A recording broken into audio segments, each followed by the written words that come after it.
My guess is if you and I left this place today, went and got brunch after service, your favorite place, ran into a friend you've not seen in a long time, my guess is the conversation would go a little bit like this.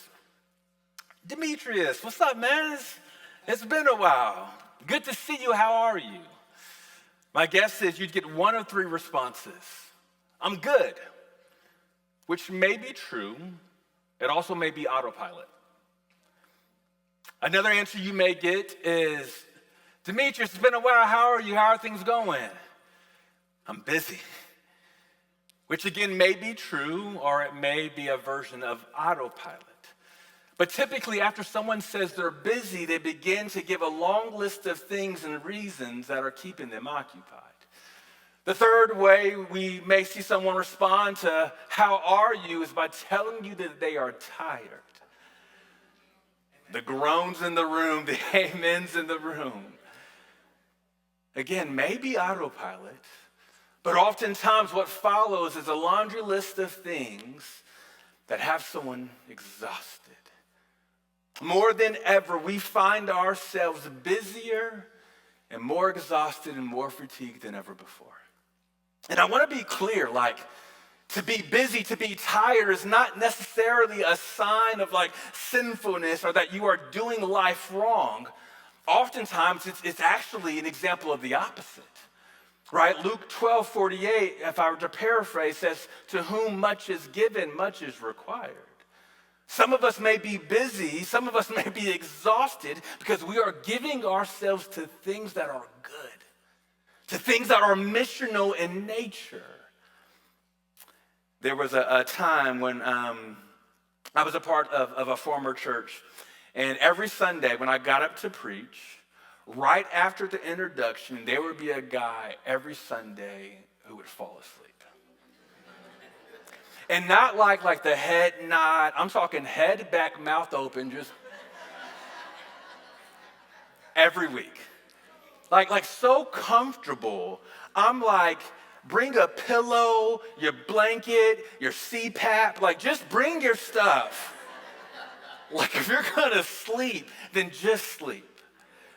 And this wasn't one of those dark sanctuaries where I couldn't see him. It was just as bright as this one, half the size, as close as Ernest is to me. I could see him sleeping. Now get this, he was my neighbor. And not in the spiritual sense. We lived on the same street together, that neighbor. But it actually gave me context. I knew that he and his wife had just adopted a number of children. My guy was exhausted because he's a good dad. He's exhausted because he's an active father. He's exhausted because they're making disciples in their home. Again, busyness doesn't mean that it's sinfulness or you're doing it wrong. He was giving his life to things that were good. But even if that's true, it still comes at a cost. Our bodies are tired. Our minds are exhausted. Some of us can't remember the last time we felt rested. Some of us can't remember the last time there was actually peace and quiet in our minds. Some of us are just so busy, have so much going on that you have to go through a 12-step process just to be able to quiet yourself to go to sleep. Busyness and fatigue limit our ability to function according to God's design. They limit our ability to be present to the things happening around us. It limits our ability to be present to the things happening within us. It limits our ability to be present with God. And as a people who believe that God is with us, that's a real threat to us. As a people who have gone so far that a value of ours is prioritizing his presence, that's a real challenge for us. There are a number of things people try to do in moments like this. Get an appointment at the spa, more coffee, coffee subscription, energy drinks, you name it. But in the same way, we've come to learn that like fad diets fail to produce long-term results, the same is true with rest. There's a big difference between a nap and a good night's sleep. Good news for you and I is that we have a God who cares very deeply about our mission, but we also have a God that cares very deeply about his missionaries. This morning we continue in our series, Like Him, where we are exploring the spiritual practices that draw us to Jesus and ultimately make us like Jesus. This morning our practice is the spiritual practice of solitude. Solitude has a number of definitions. Allow me to share a few. The first one, from a man named Dallas Willard. He was a professor at USC, one of the leading voices of spiritual formation. He says this: spiritual solitude is intentionally choosing to be alone with God and to withdraw from human interaction so that the soul can rest, receive, and be formed in God's presence. Ruth Haley Barton, who is a founder of the Transforming Center, a respected teacher on spiritual formation, says this: solitude is a time set apart to rest in God without distractions, where we allow our soul to come home to God and be renewed at the deepest level. Richard Foster, the author of one of the most respected books in this called The Celebration of Disciplines, he says this: solitude is an inner quiet and outward withdrawal where we release the need for noise, people, and approval so that we can tend fully to God. Last but not least, a guy named John Mark Comer, kind of the current leading voices on this, says solitude is intentional time alone in quiet to be with God, away from noise, hurry, and distraction. At the heart of each of these definitions, we see that there is a relationship between deep rest and intimacy with God. And solitude offers us both. This morning we begin with a text from Mark 6 where Jesus has called the 12. He has summoned them. He is sending them out, but he is sending them out with specific instructions. Look at verse 7 again with me. He summoned the 12 and began to send them out in pairs and gave them authority over unclean spirits. He instructed them to take nothing for the road except a staff, no bread, no traveling bag, no money in their belts, but to wear sandals and not put on an extra shirt. He said to them, whenever you enter a house, stay there until you leave that place. If any place does not welcome you or listen to you when you leave there, shake the dust off your feet as a testimony against them. So they went out and preached that people should repent. They drove out many demons, anointed many sick with oil, and healed them. Jesus called 12. He summoned them and he sent them on mission. It was never his heart's desire that his disciples would just sit up under him all day, kind of grow in knowledge by way of listening from him. His desire was to send them out that they might grow in knowledge by way of application. And so he sends them, but he limits them. Jesus is teaching them, and by way of his word, he is teaching you and I that all we need for this mission, all that we need for this life of ours, is him. Same is true when it comes to our rest. Verse 30 says, the apostles gathered around Jesus and reported to him all that they had done and taught. He said to them, come away by yourselves to a remote place and rest for a while. For many people were coming and going, and they did not even have time to eat. So they went away in the boat by themselves to a remote place.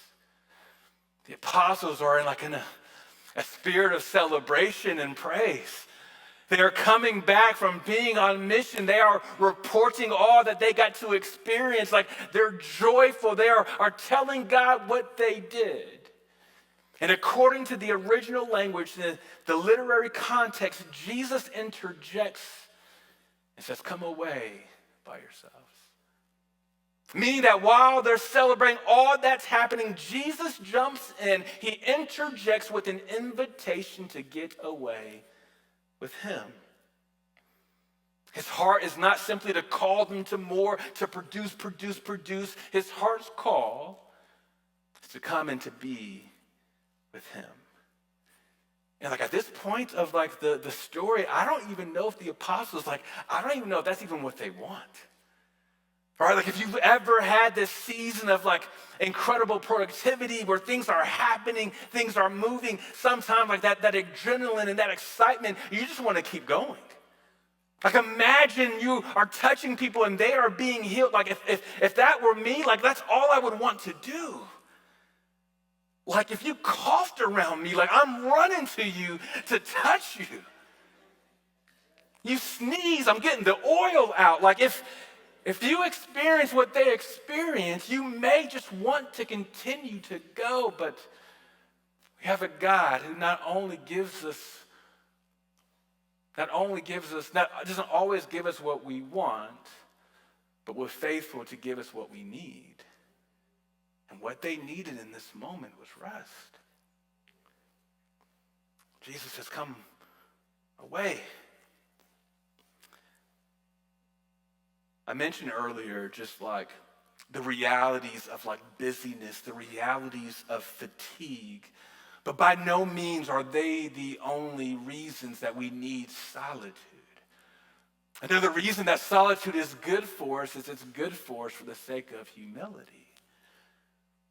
It's a call to get away with God and to not overly stare at the things that we have done and stare at the things that we have accomplished, but to draw our eyes to the one who is ultimately responsible for it all. Jesus says, apart from me, you can do nothing. Solitude takes us from looking at what we've done and the things that we've experienced and draw our eyes to the Lord. Solitude is an invitation for humility. Pride, which I believe to be our original sin, looms in us deeply. Doesn't take much to conjure up, but solitude allows us to keep our eyes on the Lord. Solitude is also an invitation for intimacy. An invitation for intimacy with the Lord. Think about it this way. I think you can appreciate this. Imagine a marriage where the couple has no time alone to themselves. I may be stepping on toes this morning. I am not sorry. Imagine a marriage where the couple gets no time alone. Maybe they work different shifts, different schedules. Maybe they live in a multi-generational house and there's always people around. Maybe it's because of the children. Maybe it's because of choice. But what do you think is going to happen to that relationship? What do you think is going to be the end result of that relationship? And the same is true with God. The one-on-one time is where relationships grow deep and grow strong. It's in that uninterrupted connection and time alone where relationships grow strong. I was thinking about this and I think about something I think we've probably all seen. You've gone to a restaurant, you see this older couple sitting across from each other. They are content. They've got peace written on their face. And the only words they speak are to the waiter. They love you. They're connected. They've gotten to the point they've spent so much time together that words aren't even required. The same can be true with God. Solitude is an invitation to get along with God, and at times, words aren't even necessary as we are just with him and he is with us. Solitude is an invitation to this type of relationship, this type of intimacy with God himself. Solitude is an invitation to presence. One of my mom's favorite stories to tell about me was connected to this. When I was a little kid, toddler, according to her, I had a deep, deep, deep love for my dad's boiled eggs. Only God can judge me. And so had a deep, like I've not had boiled eggs in years, but like as a kid, I had a deep love for his boiled eggs. So he would make them for me every morning. That would be my breakfast. He'd go off to work, have a good day. But this one day, I don't know if he left early, if I woke up late, but I woke up looking for my dad in those eggs and he was not there. And according to my mom, I lost it. I went crazy. And this is one of her favorite points to make note of. And she's like, Keith, your dad did make you eggs. He left them. Like, she was trying to show me the eggs, but like I was not having it. If I didn't see him make these eggs, forget it. She said it got so bad, she had to call my dad at work. My dad left work, came home, and boiled me some eggs. I know. Yeah. Only God can judge me. Only God. I know. But let me say it anyway. Like this wasn't about the eggs. They were already there. This was about presence. Like I just wanted to be with my Father. And solitude, believe it or not, in this story is the opposite. God deeply wants to be with us.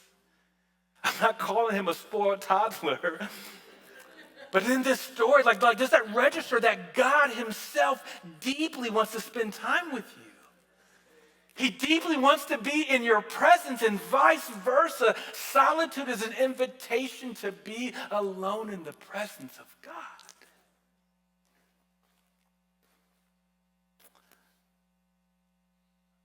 Solitude is an invitation to be away with God. It's also an invitation to be like God. I am grateful for a God who not only promises us the abundant life, but a God who shows us how to live it. Jesus practiced solitude. Just a few weeks ago, we looked at Matthew 4, 1 through 11, which was Jesus spending the 40 days in solitude, praying and fasting before he was tested by the devil. And I read an interesting take on it this week. And it talked about, like, most people think Jesus was really fatigued. He was really tired. He's probably grouchy. He was probably really vulnerable for the attacks of the enemy. And this approach was saying, might Jesus actually been at the height of his powers? Might the time of prayer, the time alone with God, might that solitude have prepared him to sustain and withstand the attacks of the enemy? We see Jesus practice solitude. I want to read a few passages this morning of Jesus in solitude, and I want to see if you pick up something that's consistent in all of them. I'm going to start with Matthew 14. Jesus goes in solitude after they feed the 5,000. As after Jesus has everyone sit down, he gathers the material. In verse 18, he says this. He says, "Bring them here to me," he said. Then he commanded the crowds to sit down on the grass. He took the 5 loaves and the 2 fish, and looking up to heaven, he blessed them. He broke the loaves and gave them to the disciples, and the disciples gave them to the crowds. Everyone ate and was satisfied. They picked up 12 baskets full of leftover pieces. Now those who ate were about 5,000 men, besides women and children. Immediately he made the disciples get into the boat, go ahead of him to the other side, while he dismissed the crowds. After dismissing the crowds, he went up on the mountain by himself to pray. Well into the night he was there alone. Mark 1, starting at verse 16, speaks of a very full day for Jesus. It says, as he passed alongside the Sea of Galilee, he saw Simon and Andrew, Simon's brother, casting a net into the sea, for they were fishermen. "Follow me," Jesus told them, "and I will make you fish for people." Immediately they left their nets and followed him. Going on a little further, he saw James, the son of Zebedee, and his brother John in a boat, putting their nets in order. Immediately he called them, and they left their father Zebedee in the boat with the hired men and followed him. They went into Capernaum, and right away he entered the synagogue on the Sabbath and began to teach. They were astonished at his teaching because he was teaching them as one who had authority and not like the scribes. Just then a man with an unclean spirit was in their synagogue. He cried out, "What do you have to do with us, Jesus of Nazareth? Have you come to destroy us? I know who you are, the Holy One of God." Jesus rebuked him, saying, "Be silent and come out of him." And the unclean spirit threw him into convulsions, shouted with a loud voice, and came out of him. They were all amazed, and so they began to ask each other, "What is this? A new teaching with authority. He commands even the unclean spirits, and they obey him." At once, news about him spread throughout the entire vicinity of Galilee. As soon as they left the synagogue, they went into Simon and Andrew's house with James and John. Simon's mother-in-law was lying in a bed with a fever, and they told him about her at once. So he went to her, took her by the hand, and raised her up. The fever left her, and she began to serve them. When the evening came, after the sun had set, they brought to him all those who were sick and demon-possessed. The whole town was assembled at the door, and he healed many who were sick with various diseases and drove out many demons. And he would not permit the demons to speak because they knew him. Very early in the morning, this is all the same day. This is now the next morning. Jesus has not gone to sleep yet. Very early in the morning, while it was still dark, he got up. He went out and made his way to a deserted place, and there he was praying. Luke 5, verse 12. While he was in one of the towns, a man was there who had leprosy all over him. He saw Jesus, fell face down, and begged him, "Lord, if you are willing, you can make me clean." Reaching out his hand, Jesus touched him, saying, "I am willing. Be clean." And immediately the leprosy left him. Then he ordered him to tell no one, but go show yourself to the priest and offer what Moses commanded for your cleansing as a testimony to them. But the news about him spread even more, and large crowds would come together to hear him and be healed in their sickness. Yet he often withdrew to deserted places and prayed. Lastly, Matthew 26:36. Then Jesus came away with them to a place called Gethsemane, and he told the disciples, "Sit here while I go over there and pray." Over and over, we see Jesus retreat to pray. As I look at the life of Jesus, I am convinced that prayer is the primary activity of solitude. Solitude is an invitation to get away with God, to pray to God. A couple of years ago, I was planning a solitude, and I needed this one. And so I had planned for it. This was going to be, to date, my longest solitude. I was doing 48 hours. And so I had a great Airbnb. I had all the books I wanted to read. I had these theological issues I want to wrestle with. I had a full agenda. I had planned it 2 weeks in advance. And so I was prepared in this solitude to make the most of my time with God. And so I get unpacked. I'm sitting in the Airbnb, and I begin with one of the books. And as I began to read it, there was this spiritual fog that was in my mind. I was just getting nowhere. So I put the book down. Let me go look at one of these issues that I want to study. Got my laptop. I'm digging in. I'm diving in. And the same thing. There was almost this discontentment. Something in me was this is not what I'm supposed to be doing. And I was struggling. Lord, what's the point of all of this? I planned this time to kind of do these things and to be with you and to study. And the Lord invited me to study his solitude. And what I saw over and over is that Jesus used that time to pray. And so I'm Lord, I'm just going to pray for 2 days? He said, yes. And so I made a list of the things that I needed to pray about. Sat in the Airbnb and prayed. I went for a walk and prayed. Came back and took a nap. Woke up, prayed some more.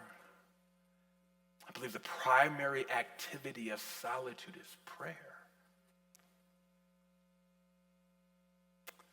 Solitude is an invitation for us to get away with God, to get away like God. But it's even more than that. I have been sitting with this message, as you all know, this week, thinking about solitude. And the Lord in his kindness, it is more common than not that the very thing I am preaching on is the very thing that I need. So as I was reflecting, I was like, man, how much do I need some solitude?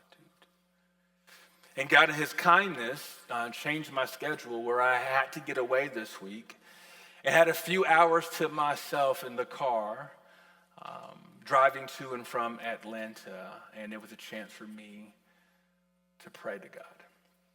And again, if you know me, like I have my podcast on standby, like I was ready. But God invited me to be with him and to talk with him. I've been thinking about how much I need solitude. I've been thinking about how much the people of our church need solitude.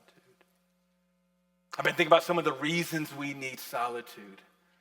And sure, it's full lives and like tiredness, but like some of us are anxious. We wake up anxious. We go to bed anxious, and we wake up just to do it all again. Some of us, like you're not tired, you're weary. Some of us, you're not busy, you are overwhelmed. Jesus would have you know. Jesus, the Son of God, would have you know that solitude is not just an invitation to get away with him, not an invitation to get away like him. It's an invitation to get away to him. Matthew 11:28 says this, "Come to me, all of you who are weary and burdened, and I will give you rest. Take my yoke upon you and learn from me, because I am lowly and humble in heart, and you will find rest for your souls. For my yoke is easy, and my burden is light." Jesus offers us eternal rest, and that rest starts now. Solitude is an invitation to get quiet, not just with God, not just like God, but to God. The verse says to learn from me, that you will find rest, not just for your bodies, not just for your minds, you will find rest for your souls. Come to me. Solitude is an invitation to get away with God, away like God, away to God. Immanuel Church, I have just one question for you this morning, and that is, what do we do with this? What do we do with this invitation to get away with, like, and to God? My hope is that we all will respond by accepting the invitation. I want to take a few moments to share a few best practices when it comes to solitude. Some of these are from my life. Some of these are from some of the research I've done. My hope is that these are helpful to you as you consider solitude. The first thing I encourage you to do is to think of solitude. Think of it as subtraction, not addition. Not, hey, one more thing I gotta do. Hey, this extra thing I've got to do. It's like, no, I'm removing things from my life to make this happen. This is not an extra thing on the to-do list. I'm actually removing. This is subtraction, not addition. I am pulling back to pull closer to be with God. Like, can we just start with the mindset of this is subtraction, not addition? And therefore, addition by subtraction. I encourage us also to start small. I've done solitudes that have lasted a few hours, who have lasted a few days. I've done like desolate places. I've done right here in Charlotte. And like I say that because like I don't want us to get like legalistic about this, right? Like I don't want to say, okay, to do solitude means I got to get on a boat and go to a desolate place. Like a desolate place for you may be your neighborhood park. Maybe the Greenway. Maybe the guest room in your apartment. Like start small. Find yourself in the presence of God. I talked about getting away in this uninterrupted time with God. That was potentially a little bit of false advertising. Interruptions are bound to happen. What's interesting is the passage we read this morning from Mark 6, as he tells them to come away, get in the boat. As they do so, if you know the story, they get interrupted, and that's where Jesus feeds the 5,000. So I just say, expect interruptions, expect challenges. Doesn't mean you're doing it wrong. It doesn't mean that like the enemy's after you. Like this is just life. In some ways, that interruption may be God's invitation to see something or do something that you've never done before. Like feed 5,000 people. So don't be afraid and expect interruptions. I also say this. Make prayer a priority. It's now my practice, once I've booked the place, I don't plan before I get there. I sit down and I make a list of all the things I want to pray about, and then I pray. Here's the most important piece. Don't forget that prayer is two-way communication.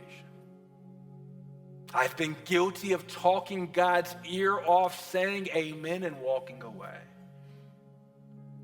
The Lord wants you because he has something he wants to say to you too. Like make room to hear from God. Find yourself in some quiet that God might speak to you by way of his Spirit, by way of his word. Make prayer a priority. I also recognize some of you may be thinking like, Keith, no disrespect to your sermon, definitely no disrespect to God's word, but solitude sounds terrible.